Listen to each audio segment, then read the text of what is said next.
Hey everyone, it's Steve from steveszanella.com. How are you today? So I've been doing a lot of research and a lot of work in regards to my diet.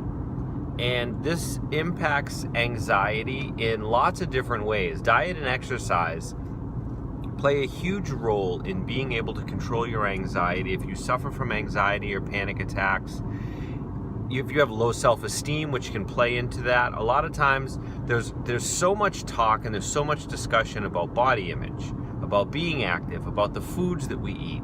All of these things are intertwined when it comes to how we see ourselves, how we approach our lives, the feelings that we have internally, our confidence, our self-worth, and our self-value.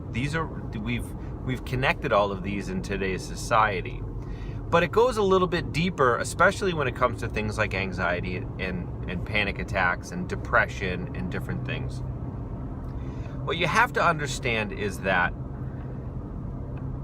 there's two main causes for anxiety. And they're kind of connected. The first one is you have a thought or an idea. And from that thought or idea, it creates a chemical reaction which starts a chain reaction of your body responding. So you have a negative thought, you have a fearful thought, your body reacts to that fearful thought, releases chemicals to motivate your body to do something, fight or flight. And as your physical body responds, we mentally connect those physical reactions to further negative thinking and further anxiety, and the cycle continues. The other part, and this is a little more challenging for people, is the chemical reaction comes first. So a lot of times, like when it comes to the thought part, sometimes the thought is subconscious. So you're unaware of the thought. It just kind of, it almost feels like it's not there. It's on a subconscious level, but it triggers your body's reaction, the chemical reaction. When the chemical imbalance is first, what ends up happening is the levels, the chemicals in your brain are either overproducing or underproducing, or producing but not absorbing. The neurons aren't absorbing the chemicals properly or in the right dosage. And your body is imbalanced, chemically imbalanced. And this can cause anxiety and depression and worry. And that's why most people who have these disorders oftentimes will go on medication, because the medication will help adjust those chemicals. Now, some people, they can't control the chemical reaction as the same way that they can't control their heartbeat. I mean, you can make your heartbeat go up or down by physical activity, but you can't think, all right, heart, stop beating, and then your heart will just stop beating. You don't have that type of control. That's part of your body's structure that is not controllable by you, by the conscious you. It's the intelligence of the body itself that runs that, breathing, the digestion, and all of the different, functions within the body that you don't have to consciously take action to have occur. So when the chemicals are out of balance, whether they're not producing enough or absorbing enough or producing too much, you can use medication to adjust that. When these chemical reactions or imbalances are brought on by thoughts, medication will also help, but that's also where the mind and mindfulness and meditation and learning how to control the thinking and refocus the mind will help. But another way that the chemicals can be adjusted is not just through medication, but through diet and exercise. You can adjust the chemistry of your body through what you eat and through how you live. And I think this is one of those elements that we lose track on in today's society. Our diets, and diet and healthcare is a huge thing, and there's millions of YouTube videos out there about diet and health and exercise. And this isn't one of those, or this isn't even going to attempt to be as knowledgeable as many of those videos are. I just want to raise the awareness with you that the food that you put in your body creates chemical reactions, and those chemical reactions are tied to your mood. So if you're not eating a good diet, if you're not eating a healthy diet, that can impact your anxiety, that can impact your panic attacks, that can impact your depression, whether you're happy, whether you're sad, all of these things. Everything that we experience in our body is through a chemical reaction. And the food that you put into your body plays a huge role in mood stabilizing and how you feel, both mentally, emotionally, and physically. So for myself, I've been doing a lot of research. I have been, I believe they call it pescatarian. It's basically a vegetarian who eats fish. But I eat dairy and I eat different things, but I'm finding that I'm making small adjustments, and I find myself going closer and closer to a full plant-based diet. The majority of the vitamins and nutrients that we are oftentimes missing, they're missing because of the type of Western diet that we have. Highly processed, very chemical-based instead of nature-based. And I've been fast food free for years. I stopped eating that. I was when I was deep into anxiety, that comfort food, I'd go get myself a bacon double cheeseburger, or I'd get myself, burgers and fries and soft drinks and all of these different things that would make me feel better initially. And that's the trick. So it's a chemical reaction. When you eat something that's bad for you, full of sugar, full of salt, your body has a chemical reaction, and that chemical reaction makes you feel good temporarily.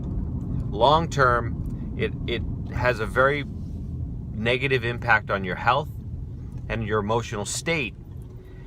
And what you end up doing is you end up going back for food for that instant reaction, that instant, I'm gonna feel better right now. I feel like crap right now. I want to feel better, so I'm going to eat this. It's gonna make me feel better. And there's a cycle there. You feel bad, you eat bad food, but it makes you feel good. So temporarily you feel good, and then shortly thereafter you feel bad again. In fact, most times you feel worse because you now realize that that's making you unhealthy or causing you to gain weight, or whatever the food, that bloated feeling that you get from eating really bad food. So what ends up happening is we get in this diet cycle.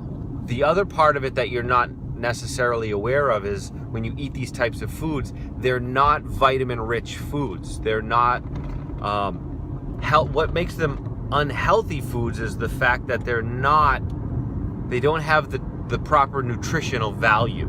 They don't have the vitamins, the minerals, all of the things that your body craves to be healthy.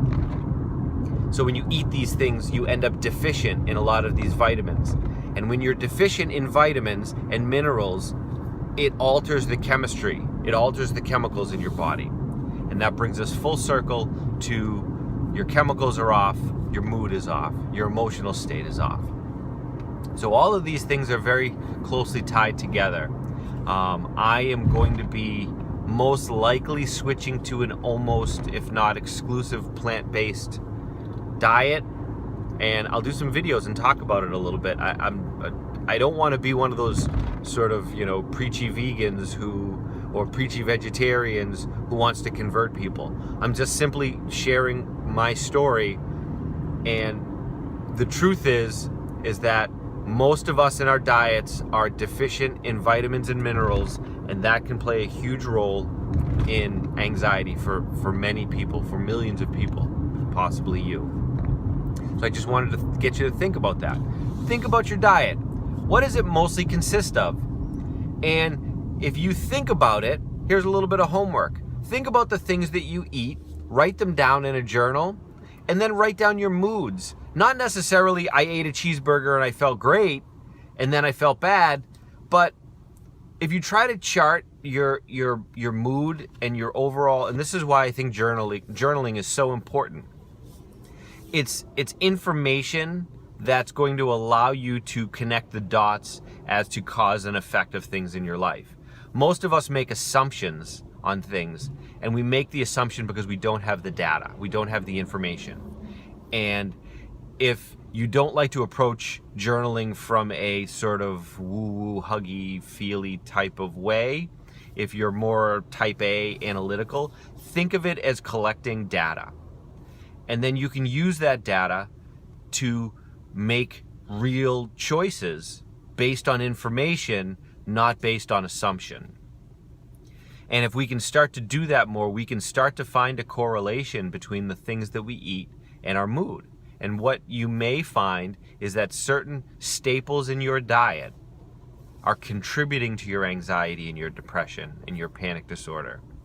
And by making dietary adjustments to remove those things and to add and replace them with healthy things, you may see a change in your mood. But you're only going to recognize these things if you pay attention to them and if you're aware of them, which is why I make these videos to talk about things that I've become aware of that I want to share with you, in the hopes that you become aware of them and that you can figure some things out for you personally. Because not everything that worked for me is going to work for everyone else. But there may be something that helps. And if I can help one person through this channel, through these videos, hey, that's all I'm looking for. All right, that's it. Do me a favor, write in the comments section below, how important is diet to you? Do you think you're getting enough vitamins? Yes, no? I'd love to hear from you. Oh, and one other thing, one tool that I use, I've been using an app on my phone called MyFitnessPal, which helps track food.